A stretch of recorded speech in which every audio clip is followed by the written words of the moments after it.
So in today's episode, I want to share with you 4 reasons why your environment is the key to your success in 2025. Ignore these 4 things at your peril, because if there's one thing I know based on personal experience and evidence with clients and just everything I've learnt and experienced in life to date, the power of your environment is going to play a monumental role in whether or not you achieve your goals this year, or you achieve your goals with more fluidity and ease this year or not. Knowing, for example, when it comes to your physical health and shape, what to eat, how much to move, how much to sleep, how much water to drink is not enough. Knowing who you're trying to become, and as I said in the last episode, how emotionally consistent you need to be often is not enough. Why is that? Because nothing is going to influence what you do consistently more, or what you don't do consistently, than your environment. So I'm going to cover 4 reasons today and things around this subject that I encourage you to listen to right to the end. First one is around your physical environment. And I've got a couple of James Clear quotes that I think sum this up better than anything. Your environment is the invisible hand that shapes your behaviour. No matter how disciplined you are,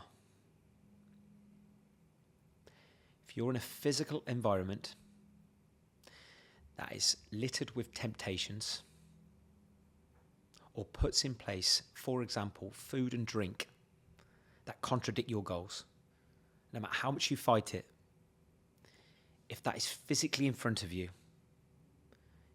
when you are stressed, tired, bored, overwhelmed, or not feeling too good, you will cave to that temptation.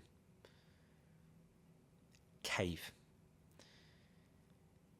The other quote from James Clear is, change what you see, you will change what you choose. And ultimately, how you look and how healthy you are, and certainly how heavy or not you are, is going to be down to what you choose to put in your mouth. So ask yourself these couple of questions now around physical environment. Brutally, honestly. Does your physical environment drive health and performance, or cause distractions? Does your physical environment, basically where you spend time every single day, whether it's at home, at work, restaurants, pubs, hotels, does that drive health and performance or distractions? Second question, does your environment make healthy choices easier or harder? Does your environment make healthier choices easier or harder? Think back to the last 12 months of all the physical environments you've been in. Which were the environments that you found it so much harder to control your eating in? And what can you do differently this year?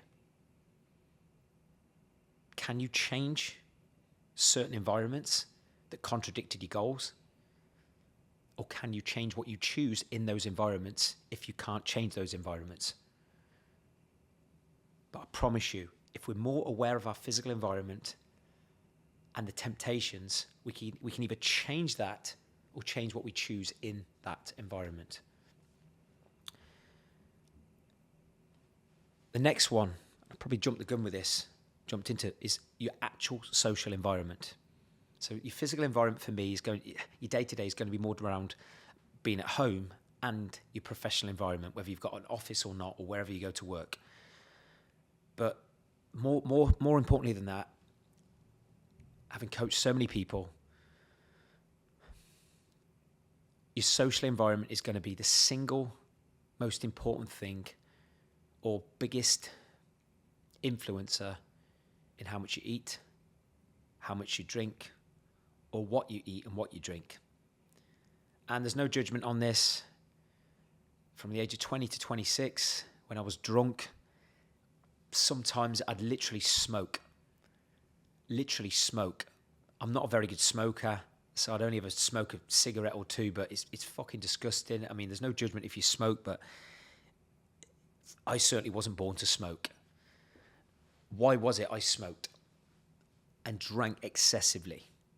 Of course, there's some deeper shit, but so often, if I overdrank or certainly put a cigarette in my mouth, because I never bought a packet, it's because I was around smokers. I was in places where that was the norm.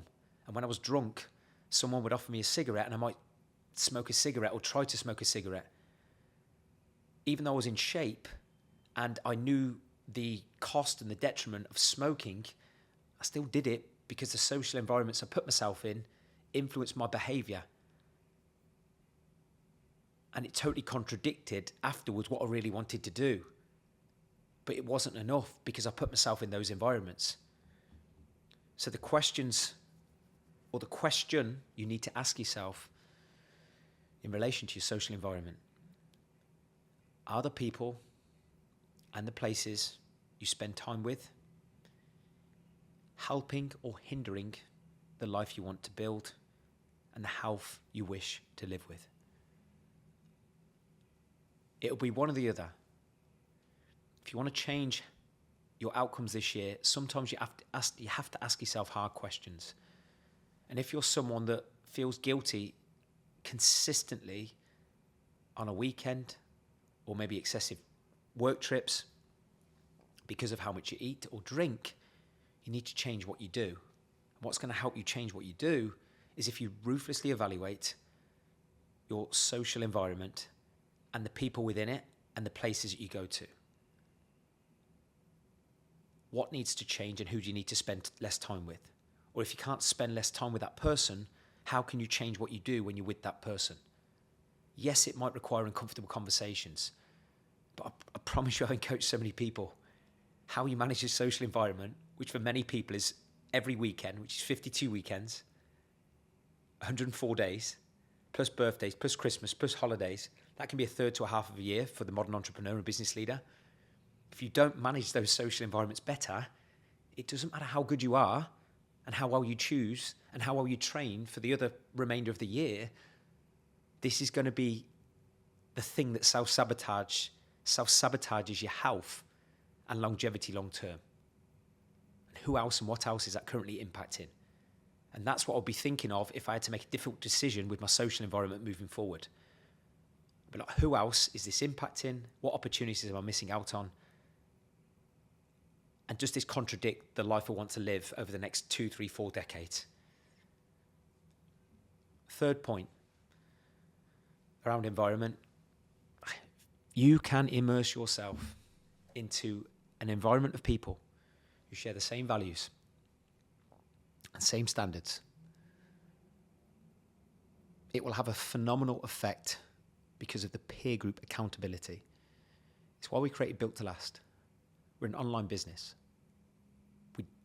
I don't really need to create a community to build a coaching business. We could still get great results one-to-one with our clients. But I know by creating Built to Last, where I'm creating a network of people who value health, value healthy habits, and value consistency with looking after themselves, that rubs off consciously and subconsciously on every single person within the community. It makes being consistent with the habits across 12 months way more predictable because of the culture we've created. That wouldn't be possible if we hadn't created that community. So if you don't have a healthy group of peers, I encourage you to find one. Or if you don't have a healthy, high-performing group of peers, which we've created and Built to Last, maybe consider joining us, having a conversation. Because there's one powerful quote from Tony Robbins, which has always stuck out to me when it comes to the importance of peer group on your standards. And that is, the quality of your life is a direct reflection of the expectations of your peer group. So choose your peers wisely. So do your peers and the people you spend time with help or hinder the life you want, and support or self-sabotage the health and the life you want. Lastly, and this ties in with what I've just said, but it's a different way of wording it. When you're in the right environment, that creates an aligned identity and conditions your new identity, especially when you've upgraded your habits. So many people do not transform because they haven't conditioned the new habits as the norm. What helps condition the new habits as the norm is being in a group of peers where those new habits are the norm. That identity of being a healthy high performer, for example, is the norm.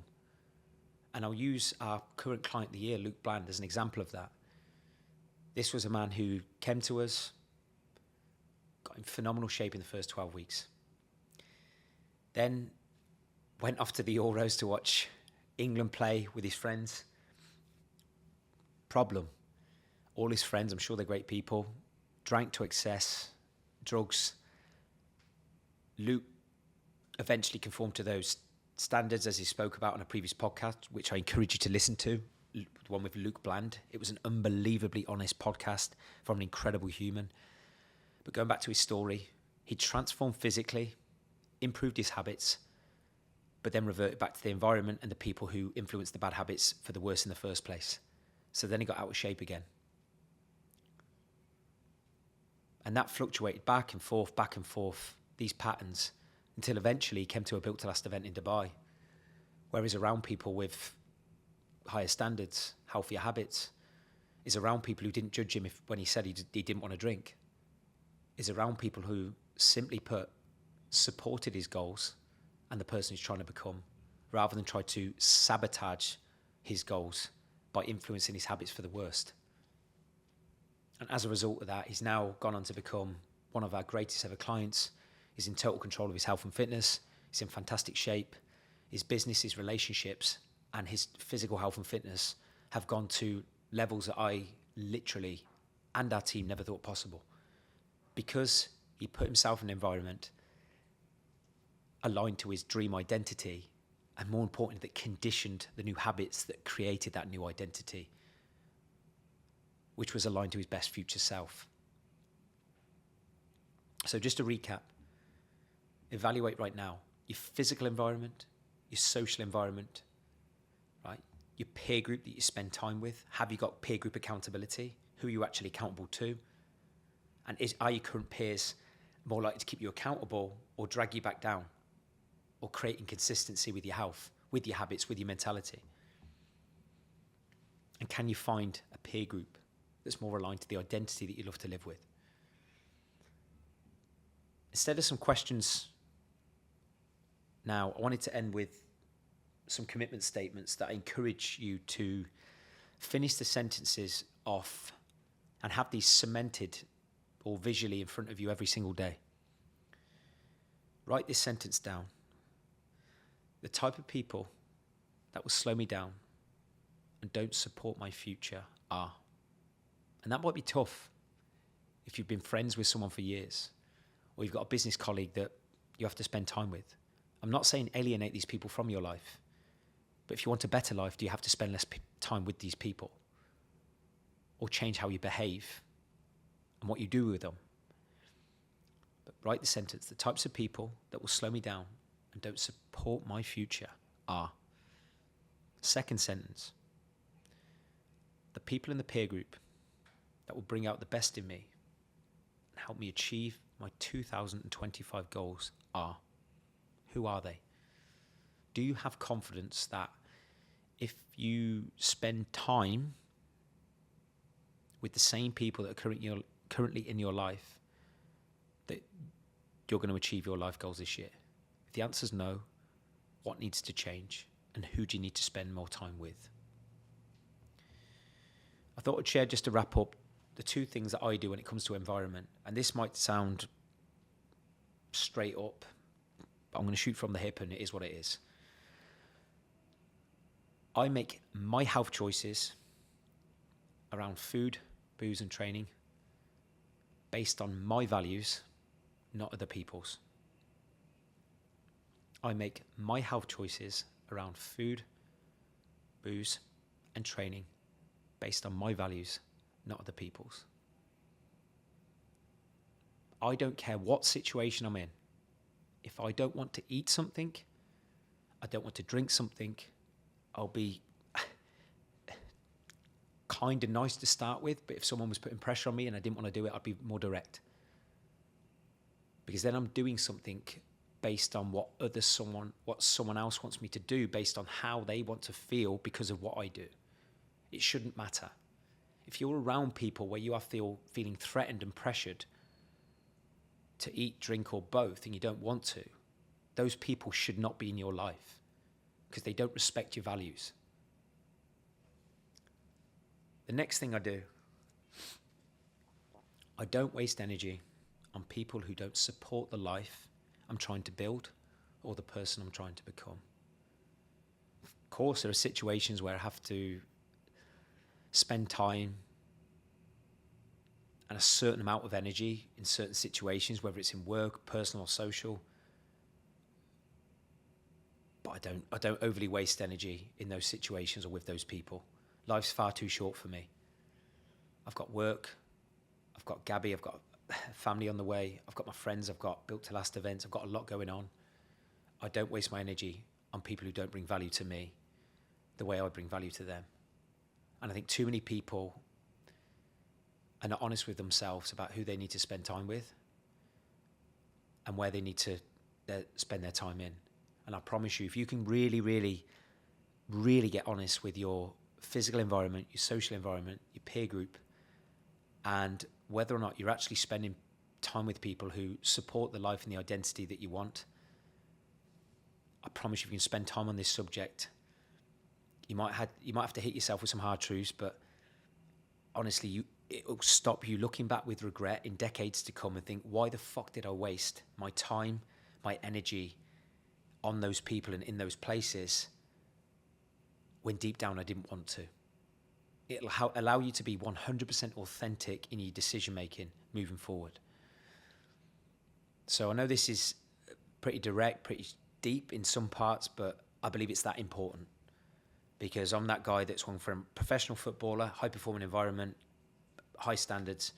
Then for 6 years, that stopped playing football. Drink, drugs followed because I changed my environment, I changed my standards. Of course, there's some deeper stuff, but the environment definitely didn't help. Now, all of a sudden, my standards are through the roof. I'm healthier, happier, more successful than I've ever been. And the common denominator is I optimize my environment more and I'm more aware of the people that I spend time with. And if you want more predictable progress this year, I encourage you to do the same. Thank you so much for listening. I'll see you next time.